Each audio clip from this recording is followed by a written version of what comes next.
Welcome to Turnpike Sports. I'm Dave Weischadle, and as always, I'm joined by my producer and co-host, Doug Weischadle. Doug, we've been hearing about the new Phil Mickelson book for weeks now, and today's pretty special because we're going to talk to the author himself. Alan Shipnuck is here. He's going to talk about his book called Phil, a rip-roaring and unauthorized biography of golf's most colorful superstar. And it was an excellent book, by the way. It's an awesome book. It's incredible. Great stories in it.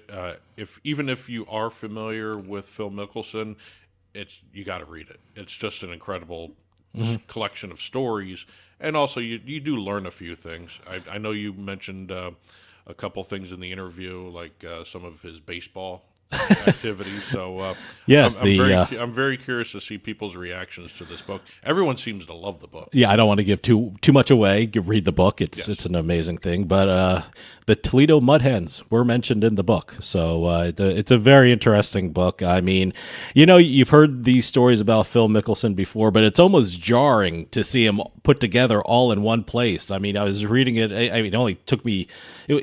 It's a very quick read because it's so damn interesting.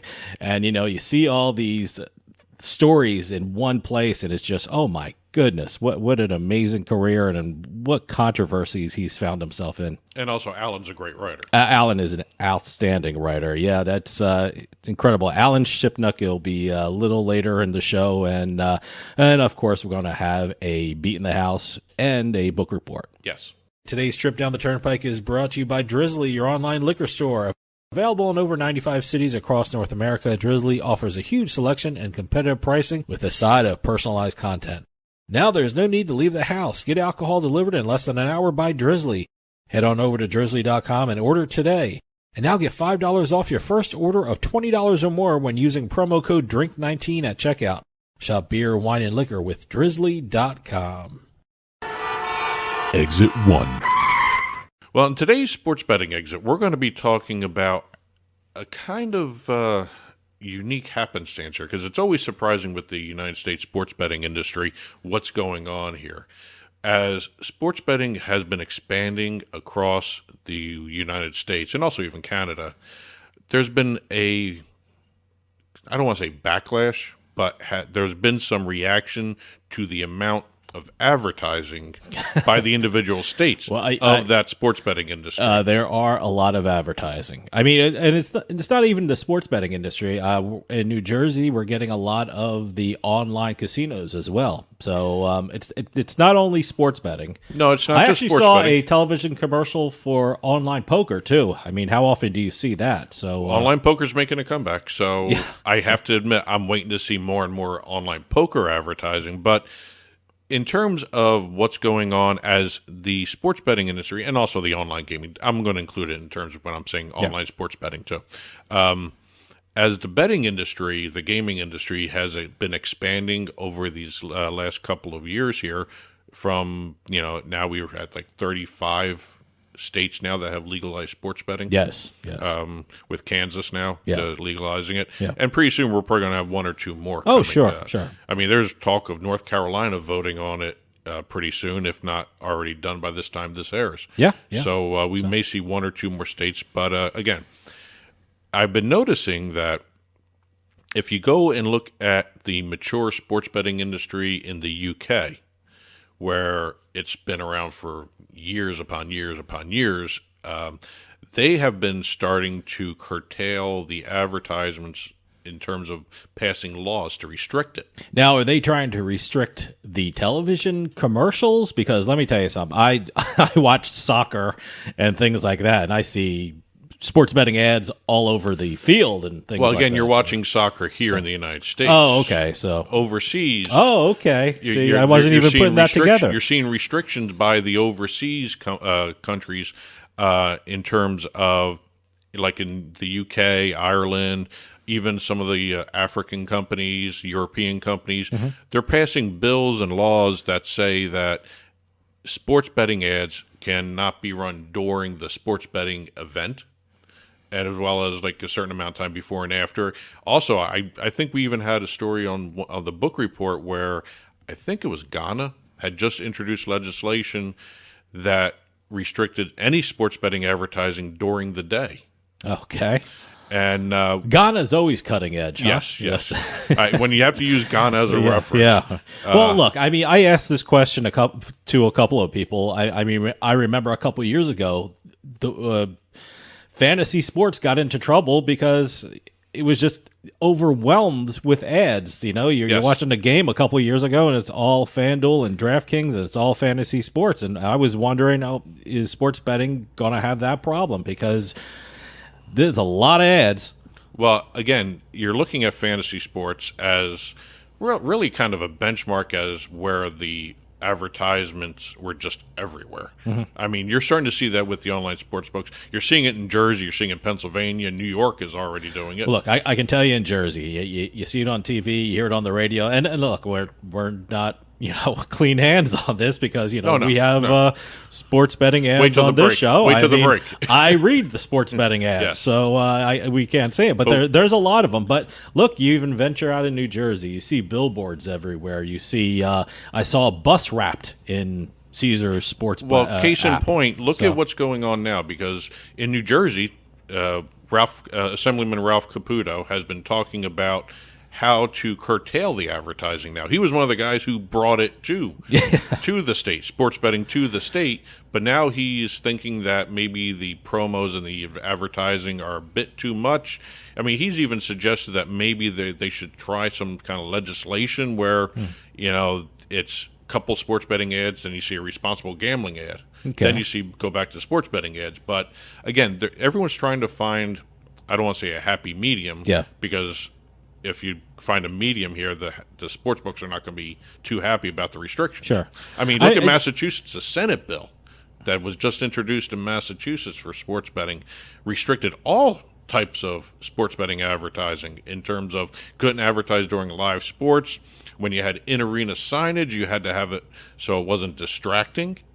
And also, you can only air sports betting ads in programming that was geared toward 21 and older. Yeah. I don't know how you figured that one out on TV, but the restrictions are coming. Yeah. Well, look, I mean, I don't feel bad or good about it. I noticed there's a lot of them. Okay. Yes. And I kind of think that's good for the consumer. Look, a lot of competition drives the price down and makes it good for the consumer. If you're sports betting, you have choices. You have different promos. You have different, bonuses that the sports betting industry want to tell you about. Well, so and I think it keeps the price down for the consumer. You get good market prices for different sports and odds and things like that. But I notice it's a lot. I'm very curious now that the sports betting industry is flipping to national advertising more so than individual state advertising.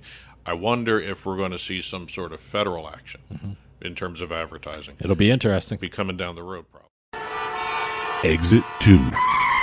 Well, we're in May right now, but for this eSports exit, we're going to talk a little March Madness. Okay. And I'm not talking basketball. Okay. We're going to be talking the Overwatch League. And the Overwatch League has been trying different things out and succeeding in terms of fan engagement and getting more popular. Okay. What they did last year, they went with the sports betting free-to-play style pick'em type game. Okay, yeah. And they introduced it into the regular season. I'm seeing a lot of that out there. Yeah. So Overwatch has now created an updated pick'em game for this regular season of the Overwatch League. All right. And this one is basically modeled after March Madness style brackets. Oh, okay. It's going to be brackets. Yes. When you said March Madness, I said, what, are they going to do something in March? Or? No. Okay, so it's going to be based on the March Madness style of brackets. Yes. Okay. Considering they've launched in May, they're not going to be doing something in March. Okay, all right. But again, they've introduced a pick'em feature type contest similar to the March Madness. They're going to be doing cash prizes. All right. As well as in-game benefits to participating fans. This is the 5th season for the Overwatch League. The 2nd season, they're doing this pick'em style game. Again, they changed it to a March Madness style bracket to get more and more fan engagement. And unlike when you see these types of games introduced in the sports betting industry, this is not to get new fans. This is to engage the current fans even more. Okay. And there's a little different scope to it because, again, it's not a customer acquisition. It's a fan engagement, plain and simple, where they want their current fans to get more involved, follow more players, follow more games, and it's kind of interesting to see how they've borrowed from not only the sports betting industry and the fantasy industry, but also actual real traditional sports industry. I love these buzzwords these marketing people use. Fan engagement. Boy, they beaten that one to death. Fan engagement. A couple years ago, when the casinos were trying to get more young people in, the buzzword was millennials.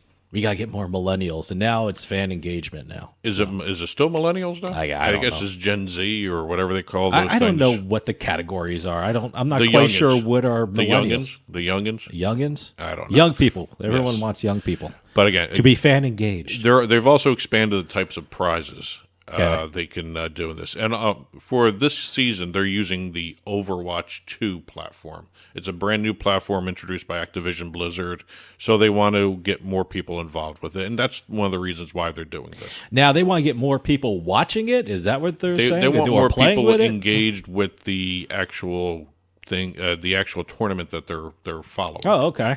All right. Because this is in game, or in tournament, I should say, or in match. I don't know exactly what their terminology they use. Each individual place does it differently. But again, they're going to be awarding new types of prizes too. Okay. They're going to be doing skins, Overwatch tokens, not NFTs. Okay, These are just tokens that can be used to purchase other game items like These weapons, are not non-fungible tokens. weapons, These are medical just kits, tokens. all that stuff, yes, Okay. so- All right. All right. And again, I think this is kind of unique in terms of what the goal is here. It's not new customers, not new fans. We want the fans that we already have to be more engaged. Okay. And I can understand that. Overwatch League has its own fandom. Valorant has its own League of Legends. I'm sure they have their own marketing testing and yes, things like yes. that to see will engage fans more. Yes. So it should be interesting to see. Drizzly makes it easy to shop a huge selection of beer, wine, and liquor from wherever I am. I just open the app, find what I want, and it's at my door in under 60 minutes. Drizzly. Ding dong, Drizzly. Exit 3. For this exit, we're going to combine two of your favorite things. Okay. Fantasy sports Okay. and NFTs. Okay. Because I know you can't stop talking about NFTs. I see them Obviously. everywhere. Everyone has NFTs. Yes, well, congratulations, Major League Baseball. They have now joined the NFT craze by working out a deal with a company called So Rare to do the first Major League Baseball NFT-based free-to-play fantasy sports game. Oh, wow. Okay. It's kind of interesting that See, it's cool. With I an thought- NFT, you can actually play a game with it. So that's pretty cool. This is actually a three-party deal. All right. It's baseball, Major League Baseball, So Rare, and MLB Players Inc., which is the licensing arm of the Players Union. Well, I guess you would need that because Yes. you're going to have images of players, I would You assume. normally don't see them all together, the Players Okay. Association and the league together on things, but this is one of those instances where it benefits everybody. Yeah, no, it sounds like it's different. when all three of those are involved, it's going to be a pretty good product. Well, So Rare has created a platform where it's a fantasy game based on NFTs. They do it for soccer. They've been doing it for soccer, as a matter of fact, and it's a very successful game for the soccer industry in terms of the fantasy sports side of everything. I have never played fantasy soccer.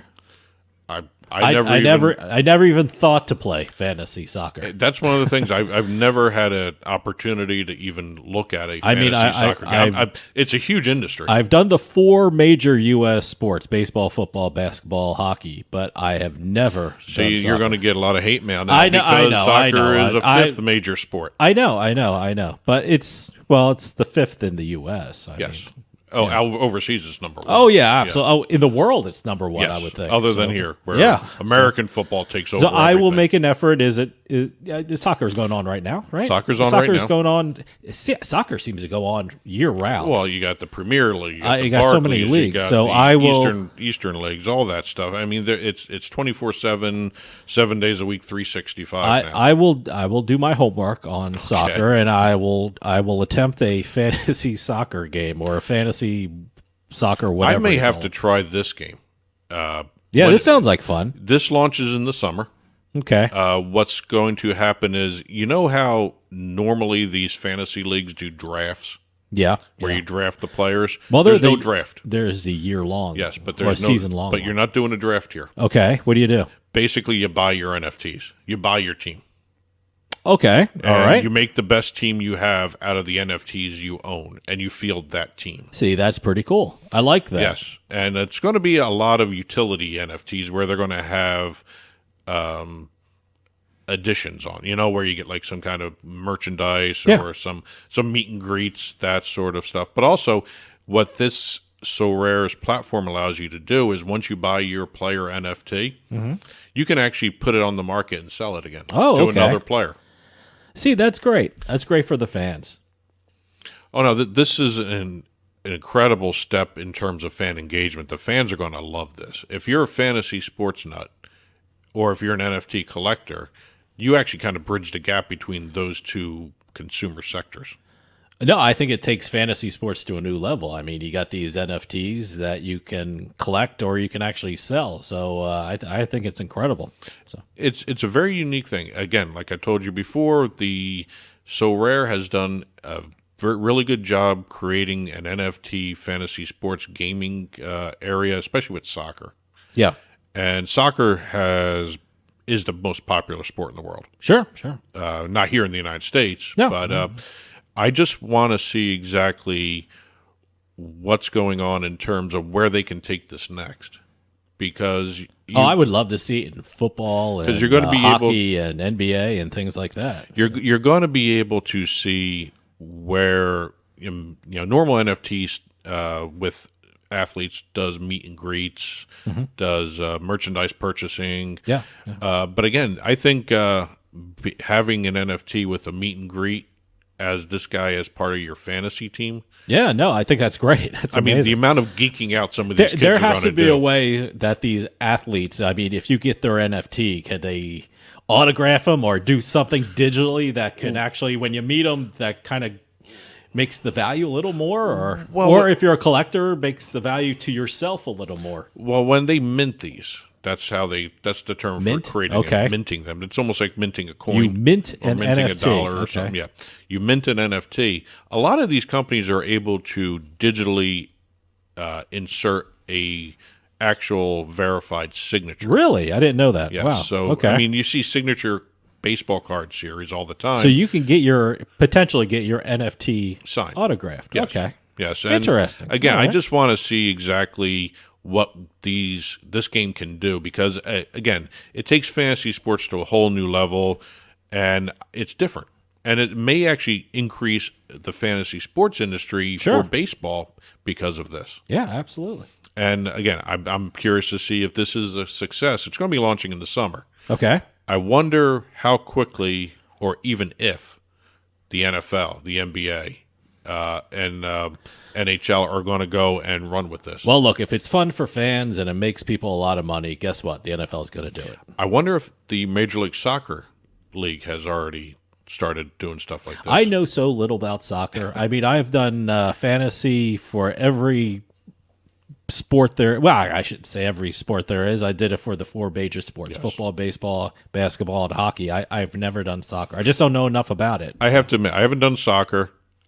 I have not done any hockey fantasy. I've never really been a hockey fan.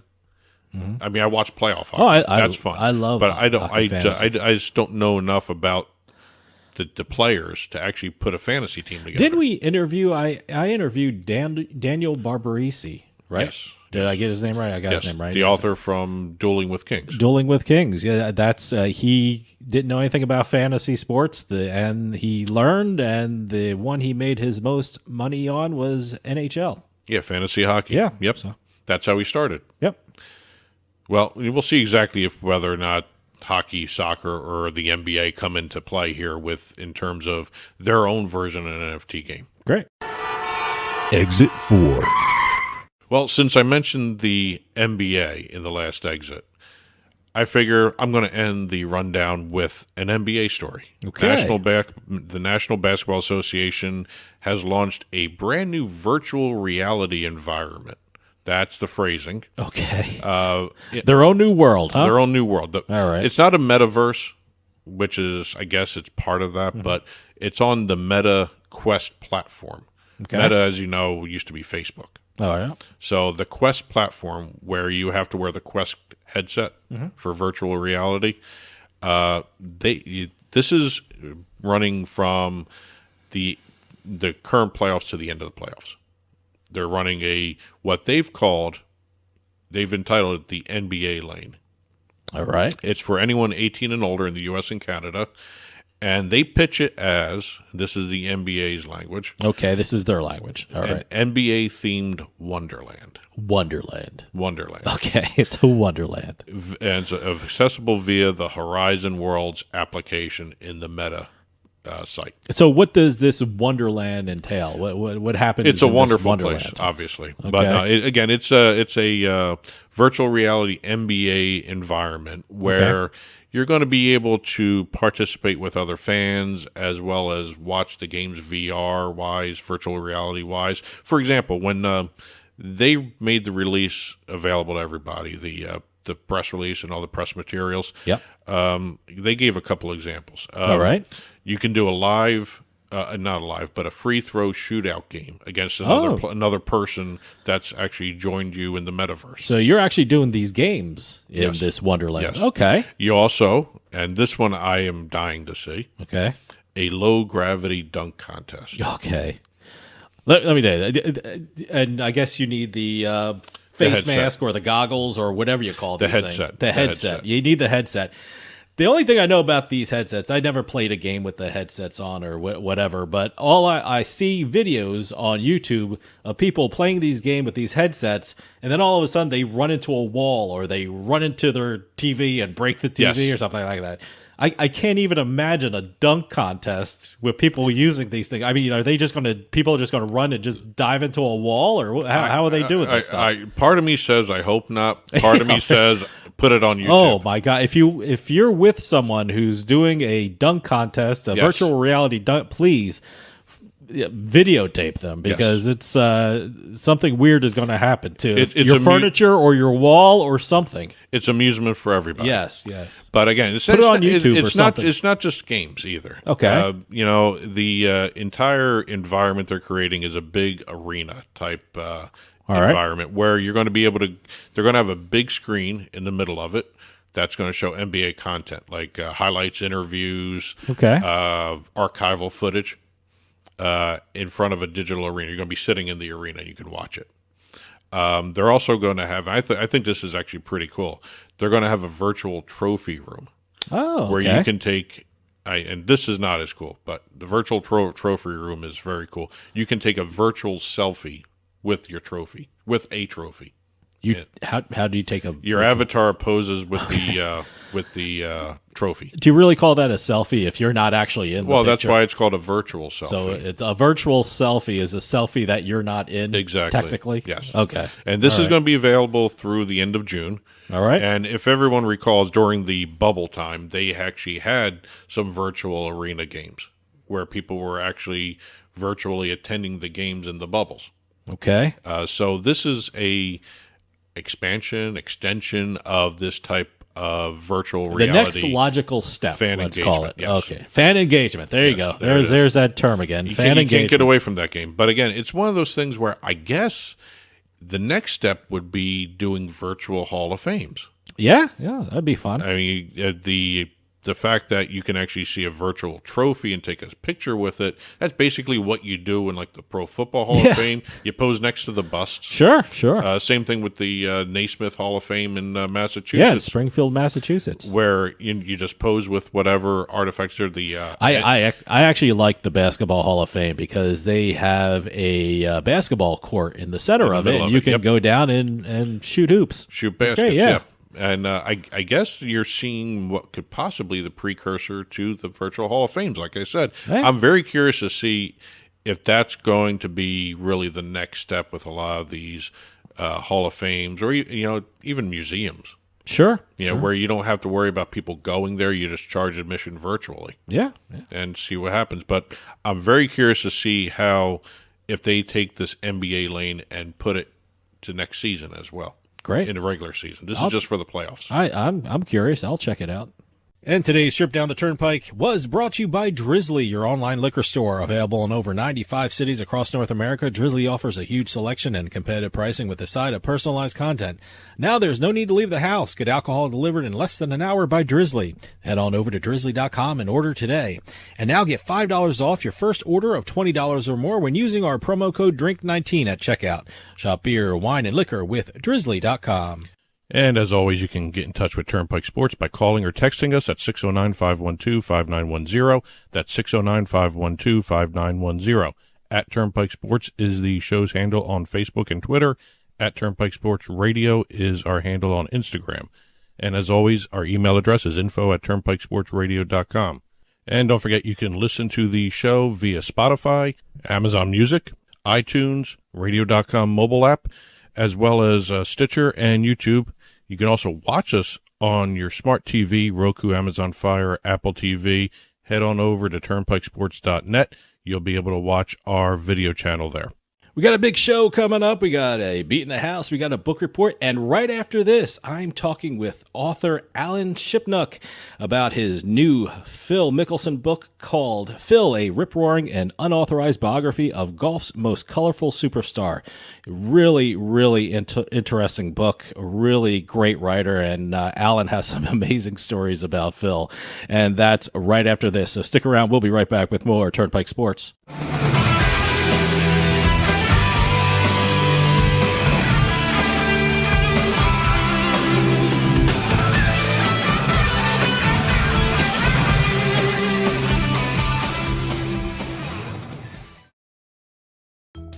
Yeah, you, come here. Haven't you heard? We don't need to hide anymore. Now, we can shop privately for adult products at Adamandeve.com. They've got massage oils, lingerie, and lots more we can't mention here. Use offer code SPICE404. They'll give you 50% off almost any one item, 3 free DVDs, free mystery gift, and free shipping. That's 50% off, free shipping, and more. Private shopping starts at Adamandeve.com.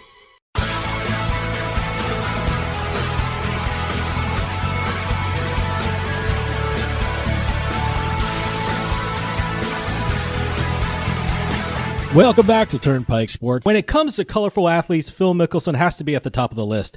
Seems like Mickelson combines incredible talent on the links with a knack for finding controversy at every stage of his career. And an incredible new book documents his rise to one of the greatest and one of the most controversial athletes in the last few decades. The book is called Phil, a rip-roaring and unauthorized biography of golf's most colorful superstar. And in the last couple of weeks, it has gotten a lot of attention. And we are lucky to have the author Alan Shipnuck with us to talk about it. Alan, thanks for joining us. Thanks for having me, guys. First off, congratulations. It's an amazing book. I really enjoyed reading it. And you're a journalist covering golf and the PGA for a long time, and you saw up close the rise of Phil Mickelson. And in the book, you actually said it was a project 20 years in the making. What prompted you to write the book at this time? When did you come to the decision that this would be the right time to tell the Phil Mickelson story? Yeah, my first year covering the PGA Tour was 1994, and that was Phil's second full season. So I've been tracking him pretty much the entirety of his professional career. And I've always been drawn to Phil. You know, he's such a charismatic performer, and he's also he's a great interview. He has a very sharp needle. He's very smart. Probably not quite as smart as he thinks he is, but you know, has an opinion on everything. Yeah, and so I've always been, and more than any other sort of modern golf superstar, he saw the value in reporters and kind of let them in. Yeah. So I've been lucky to see Phil in a lot of different settings, and I just had a lot of material squirreled away, I guess you could say. And it was really when COVID hit, and I wasn't traveling. There was no access for reporters at PGA Tour events, and just said, you know, this would be a hell of a time to work on a book. And so I started making phone calls, and just everyone else was home and bored as well. So I was able to get an incredible number of golfers and caddies and agents and other people on the phone. And in a pretty compressed period of time, I'm made a tremendous amount of progress. So that, you know, it's always been percolating, but it was really COVID that got me motivated. Now, Mickelson is a person that's always in the news. I'm a golf fan, and it seems like I'm either reading or hearing about him in some kind of way. However, I never knew about the environment he grew up in. I mean, family was and is very important to him, and it seems like he had a very special relationship with his father and especially his grandfather. I know he presented the 18th hole flags to his grandfather after all of his wins, which didn't make a future caddy of his very happy, which is a great story in the book. But how did they influence Mickelson growing up? Yeah, I mean, that was actually fun for me because, like I said, I kind of picked up Phil once he was fully formed, as a young adult. And so to go back and trace all the history of, this patriarch, Al Santos, his grandfather, who was a Pebble Beach caddy and a fisherman and really lived the immigrant dream of becoming sort of this extremely successful entrepreneur and taking care of his family. And it was, Al played a lot of golf with Phil when he's a little boy, and that was a special relationship. And it's kind of become this piece of folklore that Phil's dad built this backyard putting green for him, and when Phil was 9 years old, and that's really how he mastered the short game, was just endless repetition by himself in the backyard, and sometimes in these competitions against his dad. Mm-hmm. And so it was neat to bring all that to life. And even the San Diego junior golf scene was so vibrant. It just, obviously the weather's perfect year round, but more than that, there's just a really committed group of volunteers and adults who poured their life into creating this infrastructure. And so many great players have come out of San Diego. And so Phil was chasing some of their ghosts, and he had some contemporaries who were really great players, and then he inspired a whole generation behind them. So getting into all that old stuff was really fun. Like in the chapter about, I don't think there's any doubt that Phil's the greatest college golfer of all time. Sure. That the chapter when he's at Arizona State it's kind of a riot. It's sort of like Animal House meets Follow the Sun, and reliving his U.S. amateur victory and the 1991 Walker Cup. Like there's this really colorful stuff there. So it was a blast to go through and kind of excavate the old history of Phil. Well, let me ask you about his time in Arizona State and being an amateur. I guess, we started to see the first signs of what Phil Mickelson would be as a pro. I mean, he displayed incredible talent, but doing and saying controversial things while playing the game. I mean, you talked about in Ireland at the Walker Cup, there was a ball hit into a crowd, and he says that's not where you want to be because the Irish women aren't too attractive, and that got a lot of press. Was that the first indication to a lot of people that Mickelson may say things that would garner a lot of attention in the media? Yeah, there's always been some rascal in Phil Mickelson, and he's a mischief maker and a pot stirrer. And I mean, that thing at the Walker Cup became an actual international incident. Yeah. He had to go, he had to disembark from the team bus and film an apology that was being demanded by the Irish consulate. And I mean, it's funny, but in the moment, he thought he might have like torpedoed all his potential endorsement deals. And inevitably, that becomes the key match in the entire Walker Cup. Mm-hmm. Phil singles, and it comes down to the last hole, and he misses the green, and he's on the short side on this downhill hard pan lie, and he hits one of the greatest and most memorable shots of his career to win the match and clinch the Walker Cup for the United States. So like, Phil's just always in the middle of everything, and he just loves to stick his nose in there. And that goes back to a pretty early age and obviously continues to this day. Now, as a journalist covering Mickelson for a lot of years, was he open and honest with you, or did he say things to get a rise out of people in and out of the golf world? Both. I mean, Phil's a master manipulator of the media, and he rarely opens his mouth without an agenda. And he's always working an angle, working an edge, and so. But he's also fun. He can be playful, and he has an extremely sharp needle. So everything he says, you have to take with a grain of salt. But I mean, he's a great quote. Not everything stands up to the fact checking, but it's colorful. It's colorful material for sure. Well, let me ask you about what he says to the media. I remember one story you relayed about the Ryder Cup when Tom Watson was the captain of the team. Mickelson had a press conference and discussed his feelings of how the team was run and how things could be better for Team USA. I mean, he casted it in terms saying, I'm not saying anything against Tom Watson is a bad captain. I'm just saying Paul Azinger did it better.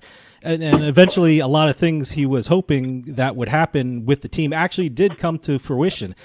Does Mickelson see the press as a tool he can use to affect change? Oh, 1,000,000%. I mean, he likes to think of himself as an agent of change, as kind of this big strategic thinker, as this maverick, this iconoclast, and there's some truth in all of that. But he's, that 2014 Ryder Cup is interesting because he did kind of throw Tom Watson under the bus in front of the world at this press conference. Was it fueled by personal vendetta because Watson had benched him? Definitely. Mm-hmm. But it was also Phil was tired of losing the Ryder Cup, and he rightfully pointed out that the whole U.S. side was disorganized. There was no continuity from captain to captain, and they're kind of starting over willy-nilly every 2 years, whereas the European side had a whole plan and how they groomed and how they picked their captains and their vice captains, and it put the U.S. at a real structural disadvantage. And so by taking this very public stand, Phil knew that he was going to create the controversy and the momentum for change that was needed. And did it besmirch Tom Watson's reputation? Certainly. Mm-hmm. But the U.S. has now won, after 2 decades of futility, the U.S. has won 2 of the last 3 Ryder Cups, and it looks like they're probably going to dominate the next decade or beyond. And everything that Phil asked for and got has played a role in that. And so you have to tip your cap to him. He puts his neck on the chopping block, sometimes for the greater good, sometimes it's for his own personal benefit, but he's willing to put it out there where, most athletes and celebrities and even everyday humans they want to stay in the safety of the herd. So Phil's definitely, he's definitely not afraid of controversy. He's not afraid to try and pull the levers of power to get what he wants. Well, speaking of neck on the chopping block, do you think this present situation we have with regard to the Saudi Golf League is just Mickelson doing what he did during the Ryder Cup press conference, but taking it to a new level? I mean, do you think he's really interested in this new Saudi Golf League, or did he see that as a way to force the PGA Tour to make changes, like changes in regard to prize money, media rights, and money for the Players Impact Program? Because it seems like he was trying to force those changes, but I don't think he really thought the blowback would be this big. What's your opinion on that? Yeah, no, I think that's a very good summary. Phil he's engaged in this sort of civil disobedience, at the beyond just the Ryder Cup, at the 2018 U.S. Open when he smacked a moving putt at Shipnuck. And again, was that petulance because he was playing bad? Certainly. But it was also a public statement that, the USGA had lost control of the golf course again. And a lot of players were privately cheering for Phil because it really put a spotlight on the USGA had just taken the course too far in the setup. And so, the Saudi seduction is really interesting because no one's going to deal with the Saudis if money's not a factor. And they're offering insane amounts of it. And clearly that's tempting to Phil. But you're right that there are these other issues at play, and Phil's engaged behind the scenes in a lot of battles with PGA Tour over the years, and he's rarely won, and it's bothered him.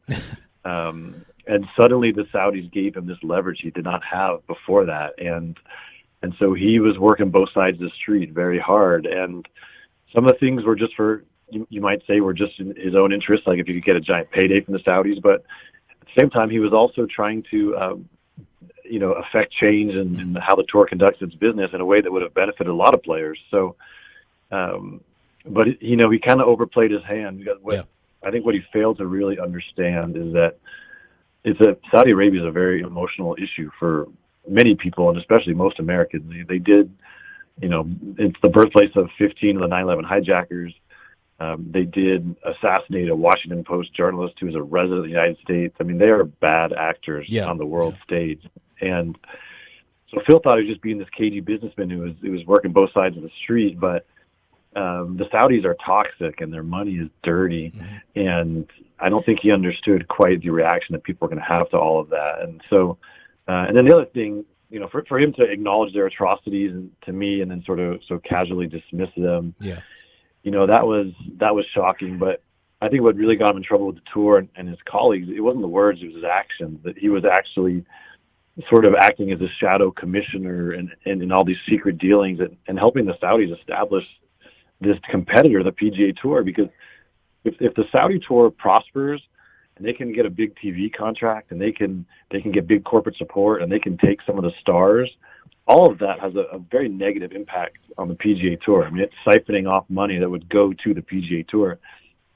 And so in some ways, Phil's taken money out of the pockets of his colleagues, and that's why they were so mad at him. It had nothing to do with the human rights violations in Saudi Arabia, is that he was affecting their livelihood. And so it's a really interesting issue that's still playing out, because the ground continues to shift, and we don't know what's going to happen between the Tour and Saudi Arabia, and it's probably headed for the courts. So and that's I honestly believe why Phil's not here at this PGA. He's just trying to buy time to see how all this stuff is going to resolve itself. And if he showed up here, he would have had to declare his allegiance to either the Saudis or to the PGA Tour. And I don't think he knows which way he's going to go yet, so it's better to stay underground. Now, I know he's claiming in the press that his comments to you about the Saudi Golf Tour were off the record, but given your account that you laid out in the book, it's hard to believe that Mickelson didn't know he was speaking on the record with regard to his comments. Do you feel he knew he was speaking on the record when he made those comments to you?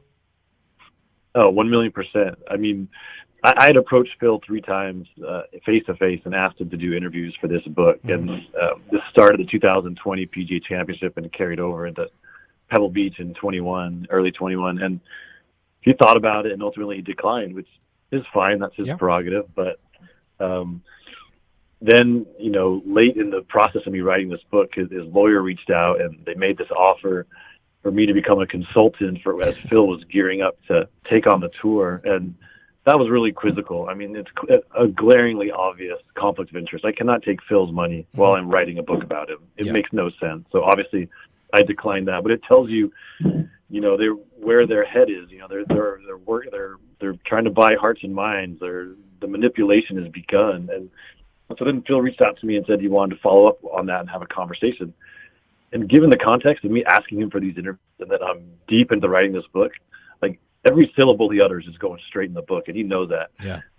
Unless we come to some sort of agreement. And if he had asked to go off the record, I would have pushed back really hard, because this is my one chance to talk to him for the book. So for him to say otherwise was disappointing, and it was false, and I think it's revealing of his character in certain ways. Mm-hmm. Now, some are saying that he got involved with the Saudi Golf League because he needed money because of gambling debts. He also sold his airplane, which is another thing people are starting to point to and say he needs money because of these debts. In your book and through your research, it was figured that Mickelson lost about $40 million from betting over a 4-year period. I mean, one story you documented in the book was that he was in Vegas with a bunch of friends who were heading to the sports book to place a bet, and he told them they better place their bets first, because when he placed his bet, that would move the line, which is incredible. I mean, was that an exaggeration on Mickelson's part, or was that an indication of how much money he was throwing down on sports betting? Yeah, he was swimming in very deep waters. And, the gambling's always been part of Phil's brand. Like, everyone knows he's a gambler. He's talked about it openly. And, he used to call him the Dan Patrick Show and give his football picks. And, he's been very open about it through the years. So, but the question was, like, how much money are we talking about? And through my reporting, I was able to get a snapshot of it. And it's a lot of money. Yeah. I mean, you're millions and millions and millions of dollars. And so, and that's just what we know about. We don't know what we don't know. Yeah. And, he certainly made a fortune in his career, but it's not what you make, it's what you keep. And I think it's an open question, like, how much financial pressure is Phil feeling? Because, even in the breakup with Jim Mackay as caddy, money was at the root of that. Bones felt he was owed $900,000 that Phil wouldn't make good on. And, the Billy Walters insider trading case, part of that comes down to Phil selling these stocks so he can pay back this gambling debt to Billy Walters. Like, if Phil has as much money as we assumed he did, why wouldn't he just, wire him the money? Why did he have to engage in these other things? And why is he not paying back Bones? Mm-hmm. And, Phil he sold Air Phil, his Gulfstream, which he loved like a fourth child. And that raised some eyebrows. No one ever saw that, because he just loved that plane so much. And so we don't know everything about where Phil is financially, but these snapshots and suggest that, maybe this Saudi money is more of a necessity than we could have imagined. I'm glad you brought up Billy Walters. I mean, it seems like a lot of the problems that Mickelson encountered with regard to betting and the stock market starts with his association with Billy Walters. Who is Billy Walters, and what was his relationship to Phil Mickelson? Billy Walters is a legend in Las Vegas. He was really the first guy to bring computer analysis into betting in the 1980s, and he had this syndicate, and they were cleaning up in Vegas. And he was also, he's the kind of guy who would observe a wheel bias in a roulette wheel, and he would spend the next 36 hours cleaning out the casino and walk out of there with $3.6 million, which is a famous, something that really happened to Billy. And he loves golf. He's been a regular in pro-ams on the PGA Tour, and he loves to bet on the golf course. It was almost inevitable that him and Phil would somehow connect with each other, and they became friends, and Billy became a mentor to Phil. They became golf buddies, but they also started betting together, and it was a mutually beneficial relationship. And then, Phil suddenly had access to the mind of this legendary gambler who's claimed to have only one losing year across 4 decades. And then Billy got access to Phil's channels for how he was placing the bets, because Billy would have so much success, he would sometimes get cut off. And so they were placing these bets together. But sometimes Phil wanted to bet something that Billy Walters thought was a turkey, and he would pass, but he would still place the bet, because knowing it would lose would keep him in good graces with the bookies, right? And but over time, he was fronting the money, and Phil was losing these bets, and Phil wound up owing Billy a substantial amount of money, into the millions. And so that was the bet he had to pay off, and that's where this insider trading case comes in. And Phil was never charged with a crime.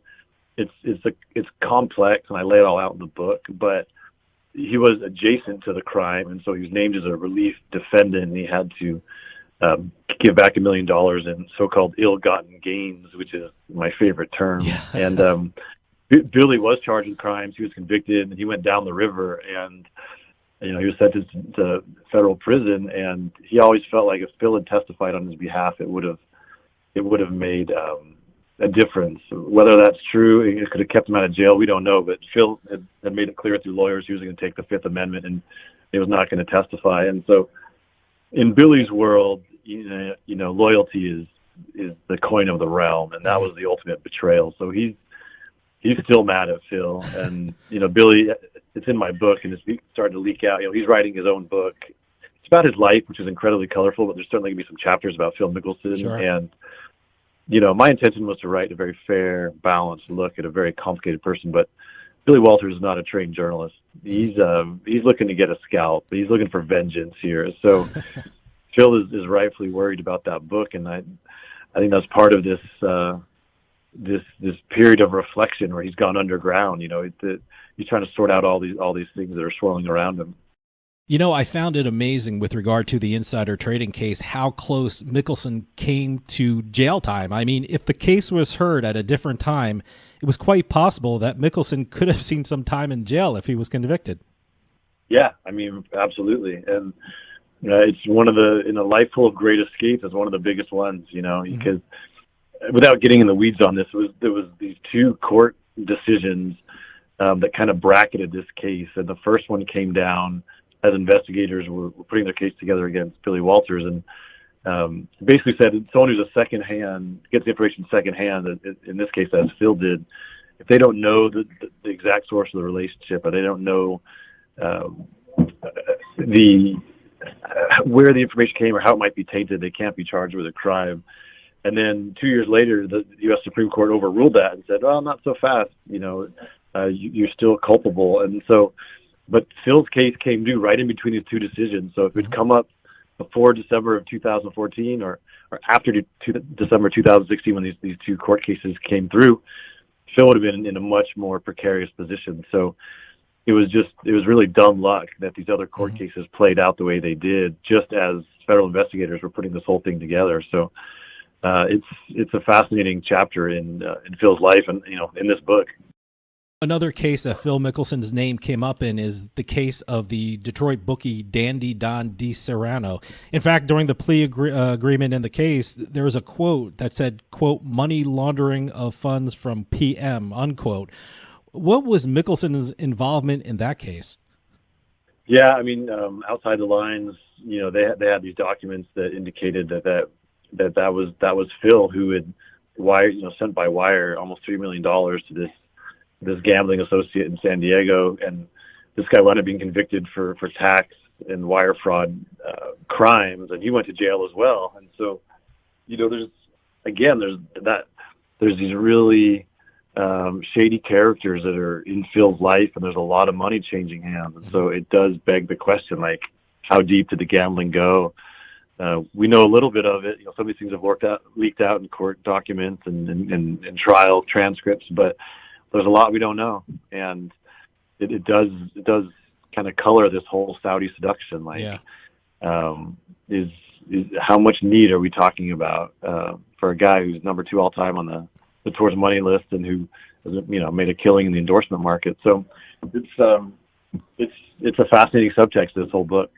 Given all these events and all the controversial things that he has said and done, and what he continues to do, how is he viewed by the other players on the PGA Tour?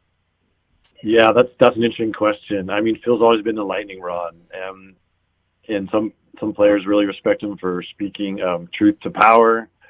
He rubs some of them the wrong way. Some are amused by him, some can't stand him. I mean, he's just a polarizing character, and all that's in the book. I wanted to write a really balanced look at this very larger than life personality. So all of Phil's philanthropy is in there, and all his random acts of kindness with other players and fans, his mentorship of a lot of young guys on the tour. Like, I was happy to celebrate all of Phil's virtues, and there are many, but there has been a lot of controversy and there has been a lot of messiness, and that's all in the book too. And there's a lot of voices from the tour, and some are supportive and there's some detractors. And again, it's just, I think that balance was important to present to the readers, and they'll make up their own mind, what they really think about who Phil is. Well, I want to kind of end on a nice note, and one thing that has remained constant throughout Mickelson's professional career has been his wife, Amy. By all accounts, they have a great relationship. Given all his ups and downs in his career, what has it meant for him to have Amy with him throughout it all? Yeah, she's been his North Star. Everyone in the game loves Amy, and she's a very skilled, de facto publicist, because he's just charming and chatty with reporters and everybody in the game. And even, when Phil would play bad, he'd stomp away. In his childish fashion, Amy would give reporters good material, and so it helped soften Phil's image for sure. So, yeah, she's been a huge part of her story, and, her cancer battle was well known and helped galvanize the whole tour community, and led to a tremendous amount of awareness and fundraising around breast cancer. So, I mean, Phil is polarizing, but Amy is not. Everybody loves Amy, and so there's some fun stuff in the book about her as well. Well, I knew this was going to be one of those interviews that I'm going to run out of time on. I didn't get to the high points of his career. I didn't get to his relationship with Tiger or his caddy. And, hey, there's even a story about the Toledo Mud Hens in the book, so check this out. But the name of the book is Phil, the Rip-Roaring and Unauthorized Biography of Golf's Most Colorful Superstar. Alan, where can people buy the book? Is it basically everywhere, Amazon, bookstores? It's out now, right? For sure.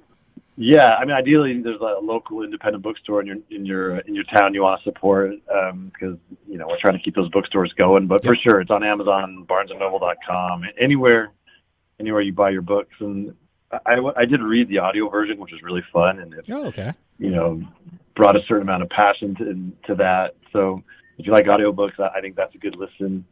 But yeah, it's pretty much everywhere at this point.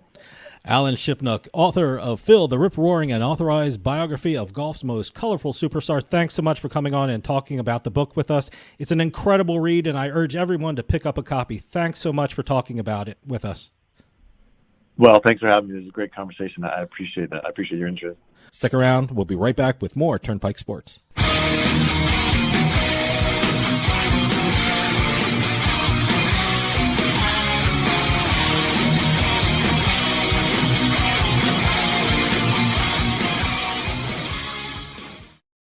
With Drizzly, I can shop a huge selection of beer, wine, and liquor. I just open the app, find what I want, and it's at my door in under 60 minutes. Drizzly also lets me shop from multiple stores in my area and compare prices on thousands of products.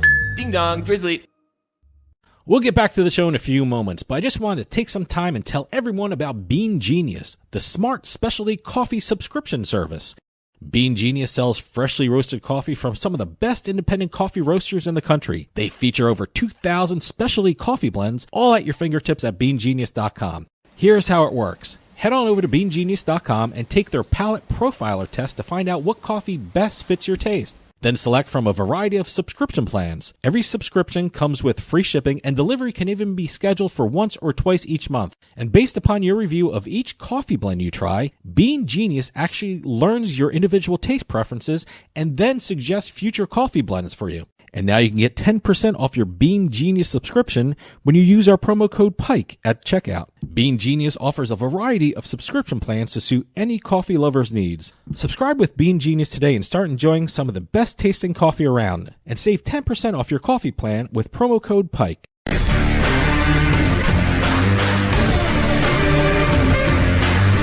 It's a casino. People gotta win sometimes.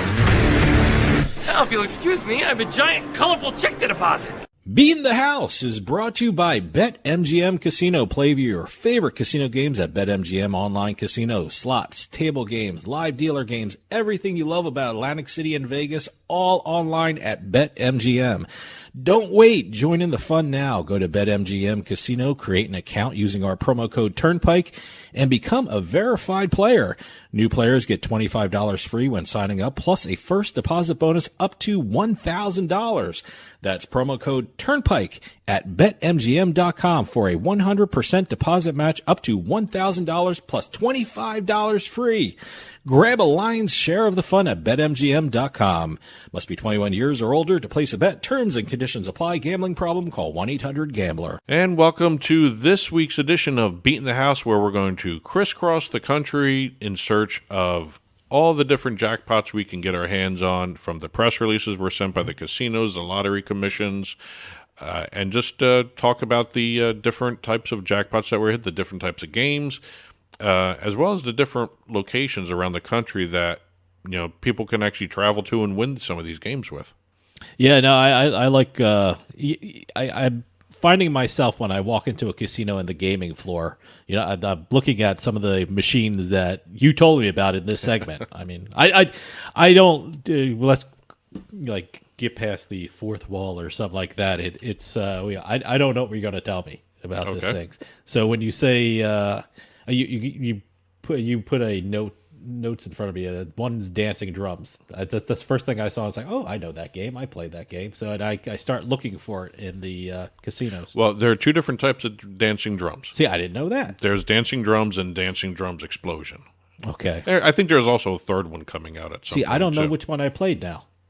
Well, the one that's online right now in a lot of the online I played casinos online, so is Dancing Drums Explosion. Okay, maybe I did that one. But there are some of the online casinos that have both. Okay, that pays out a lot, by the way. It always pays out. I love Dancing Drums. It's almost as good as Divine Fortune in terms of actually paying out. But right now we're going to be talking about a brick and mortar jackpot. Okay. First of all, keep those press releases coming in. They love getting them. Info at turnpikesportsradio.com. Not only do we love hearing about the jackpots, we like hearing about the locations as well. Yeah. And also, we love learning about the games, because some of these games I've never heard of. Yeah. and they're coming out with new ones more and more every day. As a matter of fact, I think I saw an announcement. One of the Vegas casinos just got the new Dune slot machine. Wow, based Dune, on the movie. huh? Based on the movie. The movie from the 80s? No, the new movie. The new movie. Starring the guy from Aquaman and the girl from one of the new Spider-Man movies, Zendaya or whatever her name is. But it was a OTT, a streaming movie. That's a big thing now. You bring out a movie, you get kind of have to have slot machine with it. Well, it's all part of IP now. Yeah, I guess so. And especially if it's popular, and name, image, likeness is a huge thing now. And not it's only actual for sports, advertising you can make money on.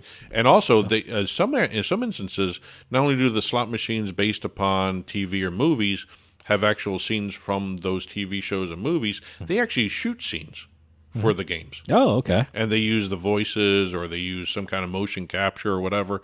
And there's a whole industry. I know Aristocrat does it. IGT does it. It's a huge industry creating games based upon TV, movies, books, all that stuff. Oh, great. But we're going to start off here. We're going down to Florida. All right. We haven't done Florida in a while. Florida's always been big with jackpots in terms of the Hard Rock franchise. Okay. Seminole Hard Rock Tampa we're going to be talking about here. Oh, this is the note I was just talking about. I looked at your production notes. I saw dancing drums. I saw nothing else. I just saw dancing drums. I know dancing drums. Well, when you see the names of the games now, sometimes you kind of, you focus on the name of the game. But this is a dancing drum slot machine. $22 bet turned into $522,234. Wow. That is one of the biggest ones. I won money on dancing drums, but I didn't win $500,000. It's one of the biggest ones Seminole has churned out this year. Okay. I know I think they had 700 or 600 or I think even $1 million jackpot earlier this year, if not late last year when we were doing this segment. But it's one of the biggest ones of the year for Seminole Hard Rock Tampa, and it was, it's good to see them always doing that. Again, kind of a high bet for me, $22. I mean, I don't know if I would ever do that on a slot machine, but if you want to win $500,000, I guess so. You might have to. So. Well, maybe if you were doing Dancing Drums Explosion, it would have been a smaller bet with a bigger. I don't know. I don't know exactly how. I don't know the exact exact differences between Dancing Drums and Dancing Drums Explosion. Well, again, this is a $522,000 jackpot. Seminole Hard Rock, Tampa, Florida. As a matter of fact, I remember seeing a press release earlier this year that they had already kicked out something like $33 million in jackpots at some point. But again, $522,000, one of the biggest ones for this year. Going to the Heartland, Kansas. All right, Kansas. Matter of fact, congratulations, Kansas, for just passing sports betting. Yeah, last week. Yes, I guess. Yeah, and also being sued by one of your own casinos. Yeah, what casino sued? The Majestics. No, that was. I don't even know. It was one of the Bally's properties. No, I think it was a Boyd Gaming. Boyd Gaming property. Yeah, sorry, guys. It was a Boyd Gaming property suing on a historical horse racing contract. I guess they were claiming that they were supposed to be the only ones in a certain county, kind of exclusive thing. Yeah, and another place in the same county put up historical horse racing machines. That's a whole other issue than what we're talking about here. But we're going to the Prairie Band Casino in Mayetta, Kansas. All right. I believe that's how you say that, the name of the town, Mayetta. If anyone's living there, if anyone's from there, I apologize, but it's Mayetta, Kansas. Prairie Band Casino. We have Douglas winning $273,943. Not this Douglas. Yeah. Unfortunately, if it was me, I wouldn't be here. Yeah, right. But he won $273,943 on the classic stepper game, Star Wheel. Not even sure I know what that means. Stepper game is it's a referral to a 3-reel slot machine that has different stages. Oh, all right. Okay. So that's what a stepper game is. All right, I learn something new every day. And matter of fact, I got this from not only the casino, but I got it from the game maker, Every. Every makes the Star Wheel game. It's actually one of a pair of patriotic themed games. You have the Star Wheel and the American Wheel. Okay. Both are patriotic star themed games that basically get glittering stars to trigger bonuses. And also they have a whole bunch of different lighting systems that actually stand out on the floor of the casino. All the bells and whistles. So, and they must have gone off if this guy won $273,943. Wow. One of the bigger ones from Prairie Band Casino. All right. Going out to Vegas right now. We're going to Bally's Las Vegas. We have a Caesars Rewards member hitting a jackpot for $91,594 playing the Lightning Cash slot machine. Okay. I've actually seen these Lightning Cash slot machines. Matter of fact, they're part of, I think, the Lightning Link series that are all linked together, progressive. This is one of those machines I'd know it if I saw it. Probably. I just can't. I can't picture it right now. So. But again, you got companies like Aristocrat putting out the Buffalo game. Yeah. Then you got another company doing the Bison games. Okay. So this, there's Lightning Link games, and then there's Lightning Cash games. But again, $91,594, and a lot of rewards points earned by that guy with that jackpot. We're gonna leave Nevada. We're going to go to the East Coast again. All right. I got to organize these geographically. Yeah, right. I did say crisscrossing the country in the beginning of this. You know what you got to do? You got to do a graphic that has the line traveling. Oh, like an Indiana Jones movie? Jones. Yes. So. Yeah. Jackpot Jones. Yeah. But again, we're going to Encore Boston Harbor. A lot of money is being won at Boston Encore Harbor. No, wait, Encore Boston Harbor. I got to get the name right. Harbor. Yeah, no, a lot of money is getting won out of there. First of all, it's a beautiful property. Oh, absolutely. They just got their 5-star resort rating yes. by someone. I don't even know. Well, it's a beautiful place. No, it's incredible. It deserves a 5-star rating. Oh, absolutely. We got 2 jackpots, one on this, one about maybe within a week of each other. Encore Boston Harbor. Matter of fact, I think the last time we did this, we had 2 jackpots dealing with a poker game, not an actual not poker. It's like one of those 3-card one poker of the table things, games, or? Joker for poker or Fun for poker. Or okay, some name, something with 4 poker in it. I can't remember. I don't have my notes in front of me. I remember. I don't. I can't remember the name of it though. And I apologize again because I don't remember that name. But again, this one we have Cecilia winning 77,000. Crazy for poker. That's it. There you go. Crazy. Oh, you number actually, 4. You actually poker. have access to my other. Yeah, notes. I have notes now. See, there you go. So one of us is prepared. No, but it's crazy, and then the number 4, and it says poker. It has something to do with 4 cards being dealt or something. So whatever. Cecilia won $77,228 playing the Lightning Link slot machine. There's the other we were just talking about, Lightning Cash. This is Lightning Link. Okay, all right. Matter of fact, I remember going down to Atlantic City, and I think it was Bally's maybe. They had the Lightning Link room. Oh, okay. They had it all set aside for the Lightning Link machines. All right. Which were pretty cool to look at. Great. They stood out. But Lightning Link slot machine, $77,000 at Encore Boston Harbor. And about a week before, another person, and I remember you asking this question last week, what happens when the person doesn't want their name out there or their picture taken? We have an anonymous winner taking home $80,000 playing the double gold slot machine at Encore Boston Harbor. And what they did, they didn't put the name out. Okay. And all they did was tweet a picture of the reels of the machine. Sure. So no, what we were talking about last week, where they put it on Facebook, and I see some comments saying, "Doesn't look happy." Oh, why do they take their picture? I wouldn't want to take my picture if I won that much money, implying that they were forced to take a picture. I mean, they get permission from these players to take their pictures. Yes. So it's not like the casino personnel holding people down taking their pictures. No, they get permission. That would be a funny picture to say. Permission. That would be a funny picture. They get permission to say their name and the amount. Yes. And so now when they don't give permission for it's name completely or voluntary. Or picture, yes. It's a picture of the reels. Yes, it's completely voluntary. Taking pictures. We're going to move over to Nevada again. We have just a general report from the Rampart Casino at the resort at Summerlin. Okay. Since May 1st, they have already paid out $22.6 million in jackpots. Since May 1st? Since May 1st. Whoa, okay. And we're about 20 days into May now. Okay. By the time this airs, probably pretty impressive. I mean, yes. And it's not a huge casino either. It's on a beautiful property. I've actually never heard of it. Rampart Casino. It's actually part of a huge resort in Summerlin. All right. And there's there's another hotel there. There's a golf course. It's a beautiful, beautiful property. The last couple jackpots themselves were a $40,000 jackpot on double bonus poker. The video poker machines. I believe previous guest. I only play them at game. I only play them at the bar. Yes. I don't just you go to a bar, you sit down, it's right in front of you, and you start playing it. And the other more recent one, I mean, they're if you go to their website, they list these all out. I mean, they got 10,000 here, 5,000 here, 12,000, 40,000 on double bonus poker, and then you had a $21,000 jackpot on what looked like the Locket Link piggy bank themed machine. They didn't put the name of the machine up there. Oh, okay. So I'm going by the image there. All right. We're going to move from casinos to lotteries. Mm-hmm. We have the Michigan Lottery. We haven't done a Michigan Lottery story in a while. We used to do one almost every week for a while. Yeah, they had a lot of winners.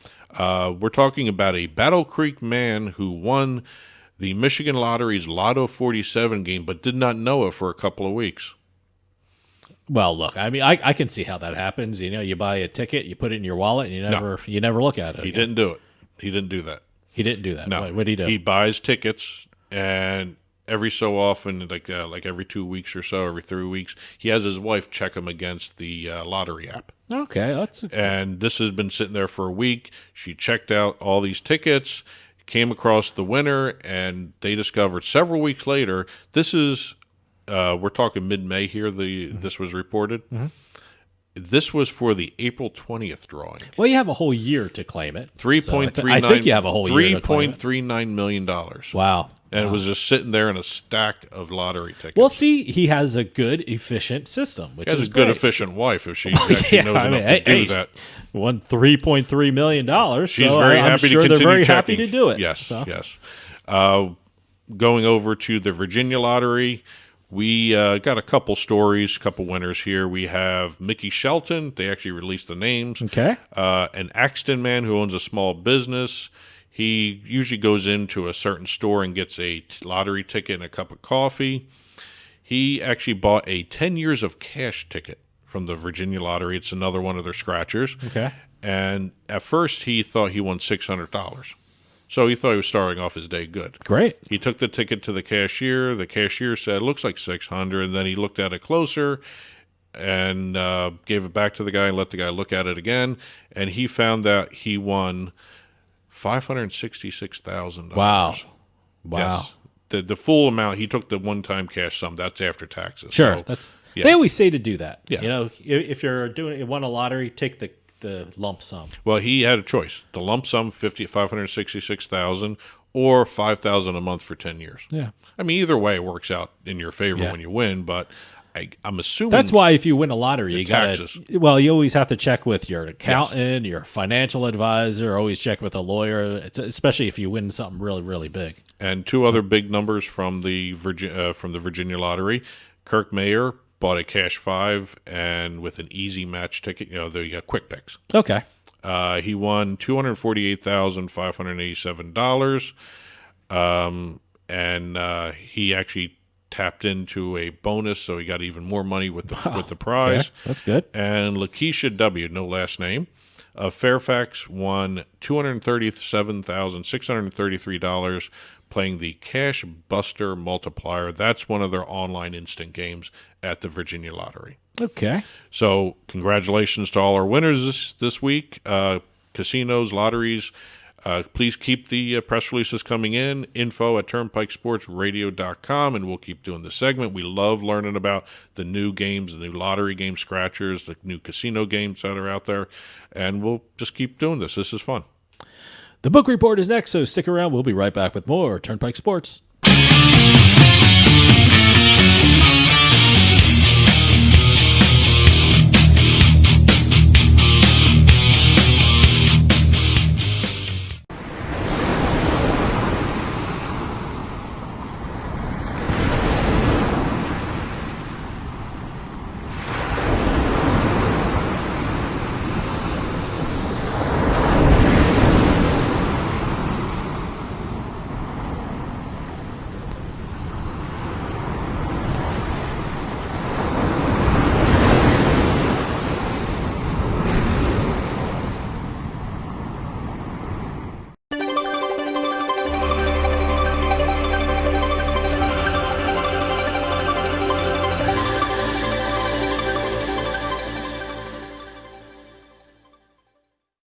The Turnpike Sports Book Report is brought to you by BorgataSports.com. Your favorite casino is now your favorite sports book. Available anywhere in New Jersey, BorgataSports.com. Sign up at BorgataSports.com using our promo code PIKE, that's P-I-K-E. Make your first wager of $20 or more and you'll get $100 in free bets. That's $100 in free bets when your first wager on Borgata Sports is $20 or more. Get into the action with BorgataSports.com. Must be 21 years or older and in New Jersey to place a bet. Terms and conditions apply. Gambling problem? Call 1-800-GAMBLER. And welcome to this week's edition of the Turnpike Sports Book Report, where we're going to be going through some of the national and state sports betting reports, including a very interesting report that was just recently released by Morgan Stanley on the sports betting and online gambling industry for the country. I heard about this report. Yes, very interesting. It is. Then we're going to be talking about several deals that have happened in the past week, one involving Caesars Entertainment, another one involving the Arizona Diamondbacks. Oh, okay. Then our industry updates, we're going to be hitting some of the launches that have occurred over the past week across the different jurisdictions in the country. And then we're going to finish up with the legislative roundup with what's going on with Ohio, some talk about Massachusetts, even maybe if we have time, some talk about Connecticut too. Connecticut? What's going on in Connecticut? A new budget bill was passed. Oh, okay. Had some changes to a lot of the states' way they're directing some of the funding. Okay. So if we have time, we can talk about that. But like always, we're going to start off with some numbers. Well, now, as I mentioned at the top of the show, we have this brand new, recently released report from Morgan Stanley on the sports betting and online gambling industry in the country. And oddly enough, it's called the U.S. Sports Betting and Online Gambling Primer 3.0 report. How about that? It's amazing how they come up with these titles. Right. Very creative. Yes. Well, they're analysts. They're not there in the creativity business. I mean, anything surprising in it? I mean, for me, I looked at the numbers and basically everything is going to grow. They said the numbers are going to get bigger and better, and it's going to be great. The numbers are going to grow. Yeah, I mean, it wasn't surprising to me, but I was maybe actually the surprised. specific numbers. Maybe that's what was surprising. First of all, they used the year 2025 as the target date for this report. Okay. The reason they did that was because a lot of the sports betting operators in their recent revenue earnings calls and revenue reports, they always say something like 1 to 3 years before they start seeing profitability, which means 3 years from now is 2025. So they actually went with that number, so 2025. According to Morgan Stanley, the sports betting industry revenue in 2025, this is revenue, not handle, will be $12.8 billion. It's amazing. Yeah. That's a huge number. If you think about in terms of what it means for the industry right now, in 2021, the national sports betting revenue was $4.3 billion. So they're anticipating in 3 years' time a little bit more than 3 times that amount in revenue being generated. Well, I'm thinking also there's going to be more states jumping on the sports betting bandwagon. I don't want to jump on Ohio, but Ohio sent out a date. What is it, January 1st? So well, they may be hitting that earlier. What, Kansas? We're going to talk about Ohio. Maine, maybe. It's one of those things where one of the other things they looked at. They're anticipating 42 states. Okay, by 2025 so what do we have? 35 we have now. 35 now. So they're expecting 7 more. We may be seeing 36, 37 soon. Soon, yeah. But I don't know how quickly, like North Carolina and some of the other states are going to be passing their sports betting. Well, we know definitely Ohio, probably Kansas. I guess, like I said, Maine, maybe in a year and a half, 2 years, maybe. Technically, you got to think Ohio. The date in the law says January 1st, so that's technically next year. If they don't have some other speeding up of their process. But again, Morgan Stanley is anticipating 42 states. They were surprised at the speed at which some of these states have already passed legislation to legalize sports betting, and they're anticipating another 7, 8 more states in the next 3 years to go online with actual sports betting. They're also anticipating California. Oh, okay. But not the online side, just retail. All right, yeah. That was another interesting aspect of the report when they talked about the top 5 states that are going to have sports betting gross gaming revenue in that year. And again, New York, $1.7 billion in revenue, not handle. Yeah. Illinois, they say is going to beat New Jersey, or they anticipate beating New Jersey. Yeah, well, it has bigger cities. Only by about $770 million. New Jersey, $784. Florida, they're anticipating to be in the mix here. Okay. Pennsylvania. Yep. They did not include Texas, and like I said, they only looked at California retail only. Well, look, California is a game changer. If they ever get their act together, I think their numbers are going to be bigger than New York because they have a lot more teams, a lot pro and college, and they have a bigger population. Yeah, So, yeah. So they would dwarf New York numbers, I would think. A couple other interesting numbers to throw out from the report. They feel that by that time frame, in 2025, 85% of all wagering will be done online. I honestly think that might be a little low.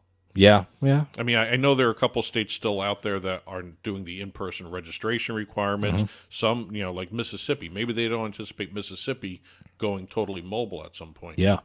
And I just thought maybe, with states like Tennessee being online only, yeah, maybe they're anticipating retail in Tennessee. There are some states that have draft legislation, and they don't even have casinos. No. Vermont is one of them. They have draft legislation. Anything really? Well, there's a draft legislation, and they don't even have casinos. So I guess that would, if they ever got sports betting, I guess it would be looking like Tennessee online only. I'm still waiting for Hawaii to.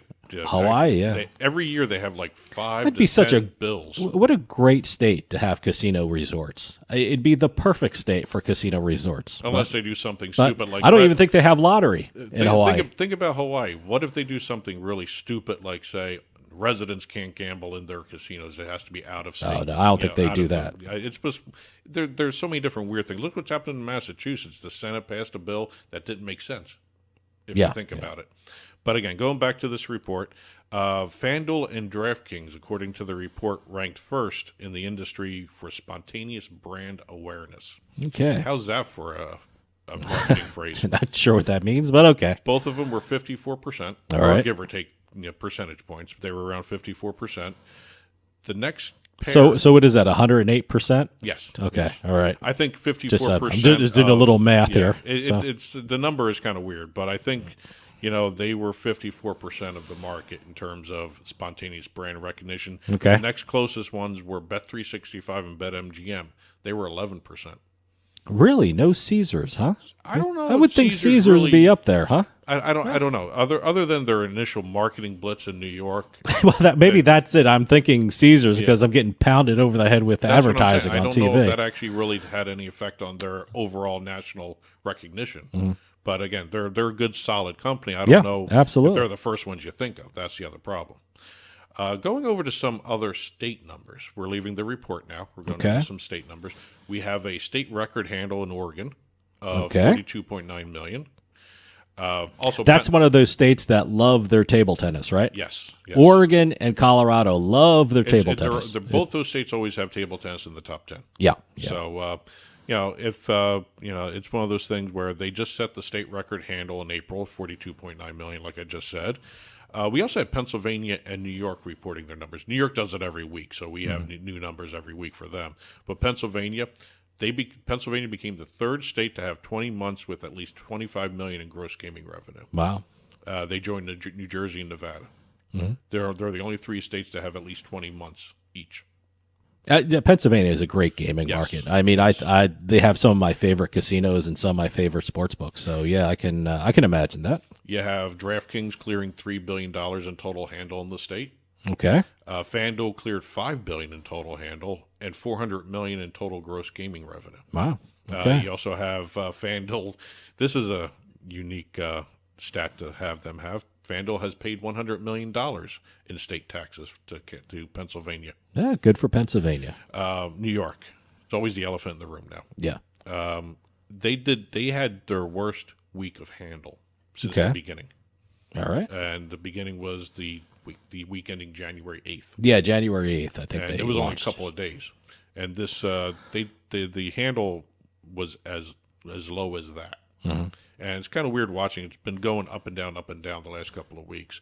But overall, since launch, and this is through the numbers ending May 15th, the total handle for the mobile betting industry is just under $7 billion. Now, when we say their worst week, I mean, let's be honest. It was under 300 These are amazing numbers, but for New York, it wasn't up to par of the other weeks. Right. But they're still great numbers. Their revenue was constant. They still were some states would like to have what New York has in 1 week. Well, so the New York weekly revenue is what some states would like to have for a month. I mean, this past week they had 30-point-something million. Their revenue is staying constant. The handle's fluctuating like crazy. But since launch, on just under $7 billion, I think they're about $200 million away from $7 billion.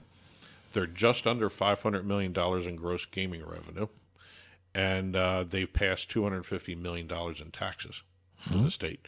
FanDuel this past week, kind of interesting, 42% of the handle and represented 57% of the revenue. Wow. Okay. They are the market leaders. Oh, okay. DraftKings passed the $100 million mark for paying taxes, and PointsBet finally passed $200 million in handle. Okay. So some benchmarks there for the state of New York. That's pretty much it for the numbers segment. There's a whole bunch of other reports out there, and just wanted to hit the highlights for everybody out there. Let's move on to some deals that have happened in the past week. As I mentioned at the top of the show, we have a couple deals to talk about to highlight this segment, one involving Caesars Entertainment, and this was actually one of the first deals I've come across that was announced on a weekend. Oh, they announced it on a weekend, This was announced on a weekend. Usually they have that Friday media dump that they. Well, it was. That's when New York brings out their numbers. But I'm just wondering if they rushed through the news cycle just to get this out because it was for a race day. Okay, well, they released the press release early on a Saturday morning. Their deal announcing a partnership with Indy 500 and the Indianapolis Motor Speedway. So expect to see a lot of Caesar signs at the raceway. Yes. But the Caesar Sportsbook is now the official sports betting partner of the Indy 500 and the Indianapolis Motor Speedway. The book is also going to be the sponsor for the remaining races at the Speedway in 2022. And, this is one of the things we always talk about when we see these deals. They have a lounge. Yeah, of course. Yeah, you have to have a lounge. They always have lounges. By the way, I don't think I've ever bet on the Indianapolis 500. I'm trying to think of if I ever did. I don't think I ever bet on the Indianapolis 500. No. I bet on the Daytona 500, but I've I've never done bet that. on the Indy 500. But again, they're going to have the Caesar Sportsbook Lounge at Pagoda Plaza.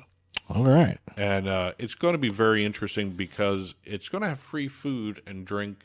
They said in the press release, free food and drink for Caesar Sportsbook app members. Oh, okay. So what do you do if you have an app? I guess are they talking about signing up there, or if you already have the app? Both. Which I do have an app on my phone. I think it's both. So, okay. It didn't say whether or not you had to sign up there or not, but it's also, as soon as you walk in, it's going to be right there in front of you. You're going to be, I don't want to say inundated because that sounds like the marketing problem we have in the country. But again, it's they're going to be right there on the track, and it's going to be fun to see exactly where Caesar Sportsbook pops up during the races. That's great. I like that. I wonder if it's going to be on the walls, or it's going to be like a digital thing on the track, or maybe it's going to be something in the middle of on the grant. So I definitely have to check my Caesars app because they might have some specials on these races that I can jump on. I would assume they're going to have a lot of trademarks from the Indy 500 there, because I don't remember seeing too many. Well, I mean, I can be sitting in New Jersey and look at the Caesars app that I have, and Well, you may not.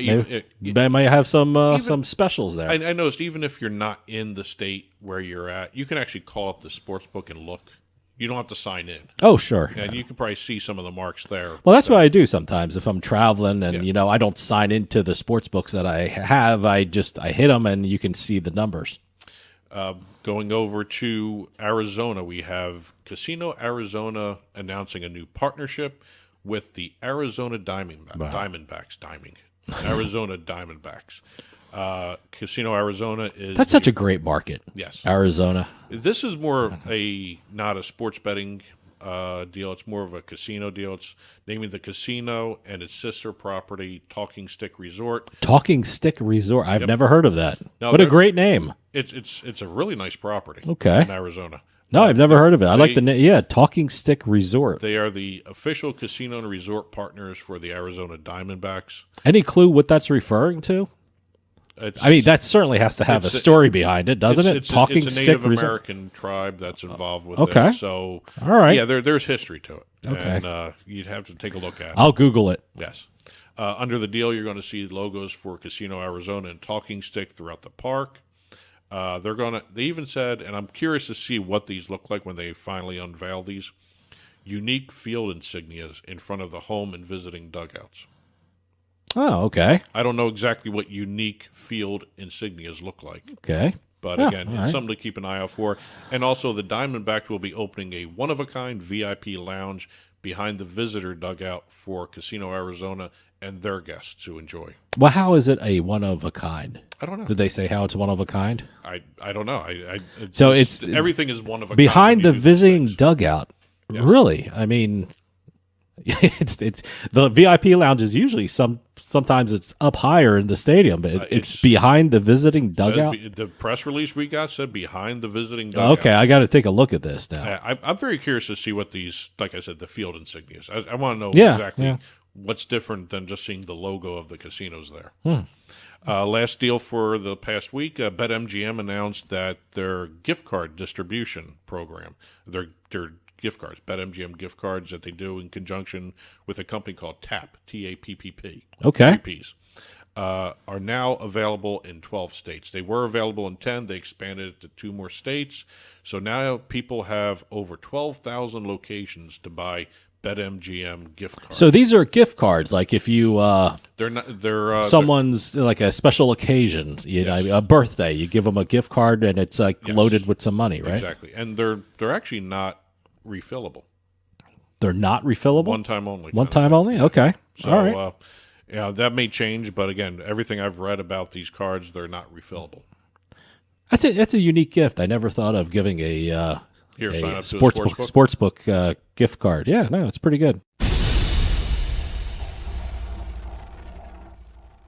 In today's industry update segment, we're going to be talking a couple different launches, but also we finally have a date for when the acquisition of William Hill by 888 is going to take place. Oh, okay. 888 Holdings just approved, their shareholders approved the William Hill takeover. 99.73% of the shareholders voted in favor of this. There were a couple holdouts. That's pretty good. And the acquisition is now going to happen around June 30th. All right. This year.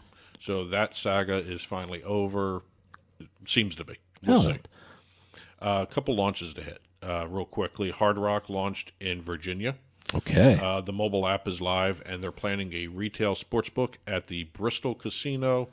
And if you look at the signs for Bristol Casino as it's being built, it says Bristol Casino - future home of Hard Rock. Oh, okay. Virginia's the second state for Hard Rock, especially with the new platform they've just rolled out. South Dakota, the Dakota Sioux Casino and Hotel launched the Dakota Nation Sportsbook in Watertown. Oh, wow. Okay. That's cool. It's the 7th sportsbook in the state. Really? Yes. South Dakota has 7 retail sportsbooks, huh? Yes. Okay. So right now they've had the total amount for the industry to date since launch, 5.1 million handle, 440,000 in revenue, and taxes of around 40,000. Now that's for the entire state of South Dakota. But again, sports betting only occurs in Deadwood. Okay. All right. So SI Sportsbook launched in Virginia, their second state, and 13th for Virginia. All right. Where are they, in Colorado? Colorado. Okay. Yep. Colorado and Virginia now, huh? And Betway is supposed to launch in Virginia soon. Okay. DraftKings and Bally's announced a deal for sportsbook market access in Kansas. Kansas just recently passed legislation. I think it was the day later that they announced they have market access through the Boot Hill Casino in Dodge City. But that's another great name for a casino. Boot Hill Casino in Dodge City. I like that. DraftKings launched in Ontario finally. Yes. 6 weeks after the first wave of online gambling platforms debuted in Ontario, they launched their online sportsbook and online casino.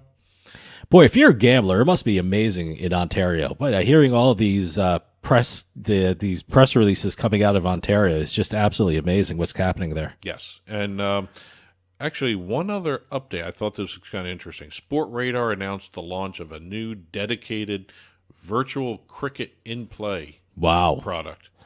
I've never bet on cricket. I don't even understand cricket. I've actually never watched it. I mean, I've seen plays here and there. I've watched it. I've never watched a match. I was in a bar one time and they had cricket in front of me and I was just mesmerized by it. I was trying. They had the sound off and I was trying to figure out the rules when with no sound and no announcer, and I didn't know what the hell was going on. Well, again, I've never watched an entire match. I've watched. Don't they last forever though? They can. Okay, all right. But that's it for the update segment. Let's talk some legislation.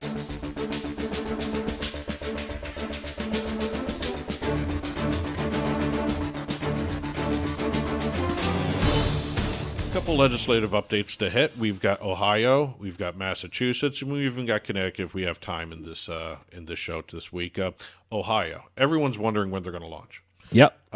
We just had Jack Entertainment in Ohio, and they're ready to go. Yeah. Oh, yeah. No, they're all set. The BetJack app that they created, and also what is it? The BetJack training camp. Probably one of the best ideas I've seen. I know. You know, they teach people how to bet before it becomes before they launch real money sports betting. In a pre-launch market, one of the smartest things I've ever seen. Yeah, absolutely. Done. Absolutely. You know, it actually allows people, the customers, to hit the ground running too. When, sure, absolutely. When the industry launches, because I think even in the interview you talked about how once the ribbon's cut in the sportsbook, people don't know what to do next. Yeah. No, they're educated consumers in Ohio because of BetJack. I wonder if that's going to affect how many parlays are made. Oh, I don't know. Because I know, I'm just saying. Yeah, if they're smart, they're going to stay away from parlays. That's what I'm saying. If you educate the bettor, does that mean they're not going to do the crazy parlays like most other places do? I don't know. I don't know what commercial I heard was for basketball, a first bucket parlay. I was like, my God, why don't you just throw your money in a hole? No, I'm not even touching that. That's insane. Although, let me tell you. I mean, I'm sure it pays off, but how rare is it that it pays off? The only way I would do that is if I had a free bet. Oh, yeah, maybe. Yeah, okay. I mean, not even a return, get your money back kind of bet. I would rather get the free bet and use it for that. Yeah, no, it's incredible. No, that's a whole new other parlay. Yeah. That's one of those micro market parlays, same game parlays or whatever they call it, same bucket parlays. A little different, but again, regarding Ohio, everyone's wondering when the launch is going to happen. The law says it has to be up and running by January 1st, 2023. Some lawmakers are saying maybe mid to late October is possible. Okay, all right. They're looking at the World Series, not the start of NFL season like a lot of other markets do. Lawmakers always look for benchmarks in the sports, either World Series or Super Bowl or usually the start of the football season, but I guess they're going to miss that. This was a very unique benchmark to hit because a lot of places want to hit the beginning of the NFL season because that's when the sports books get their new customers. And you know what? It's Ohio. I mean, they got great football fans there. Yeah, well, you got the Browns, you got the Bengals. Both could be very. The Browns have some problems, but the Bengals are a very good team. If Deshaun Watson plays without being who knows going on, but again, we're going to know more because the Casino Control Commission website says the official start date of the industry in the state will be released or unveiled June 1st. Okay. They're going to announce it June. They have an announcement date for an announcement date. Okay. How about that one? Yeah. How about that for planning on? Yeah. And again, the reason they're being a little circumspect about this is the commission is already starting to go through 3,000 applications that they've received for sports betting because Ohio is the market that has the possibility of like 80 licenses to hand out because of the restaurants. It's going to be a great market. It's going to be very interesting to see exactly what happens if they're going to do, if it's going to be a shotgun start or is it going to be rolled out in different areas, that sort of thing. It sounds like it's going to be a shotgun start where they're just going to launch everything at once. I guess we'll see.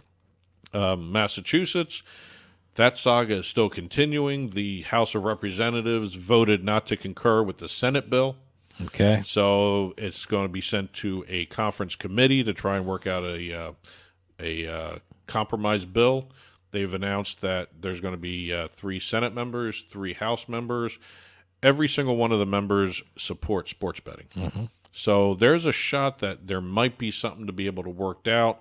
I mean, I know Karen. I'm not going to hold my breath. I am not holding my breath for Massachusetts. I know Karen Spilka who's the Senate president, who has said that if the Senate bill had gone to a roll call vote, she would have voted yes. I don't know if that's true. No, I don't know. That could just be, looking back. Well, soon everyone's going to get a chance to vote and be on the record. So we'll see. And regarding Massachusetts, the American Gaming Association just sent a letter asking Massachusetts lawmakers to permit college sports wagering because the Senate bill says no. Yeah. No any college at all. Any college at all. Which is stupid. Yeah. Negotiations, let's see, allow sportsbook advertising because, again, the Senate bill said can't do it during live sports. Yeah, it's very limited. Yeah. And you also it can only be done during programming that's targeted at 21-year-old people or older. Okay. And also adopt a reasonable tax rate. I think the Senate one's really high for what it is. Yeah. And we'll see what happens. I don't know if it's going to work, but again, we'll see what happens. The conference committee is made up of the people who want it, so maybe they'll figure out a way to get it together and get a compromise bill going. But I don't know if they have time to do it before the legislative session ends. Yeah, we'll see. Yeah, and we'll see exactly what happens with some of the other ones. Minnesota's something to watch. Connecticut has stuff going on. Maine they passed, but they're going to take their time, taking their sweet time. Yes. So, but that's it for this week's Turnpike Sports book report. Keep the press releases coming in. info@turnpikesportsradio.com.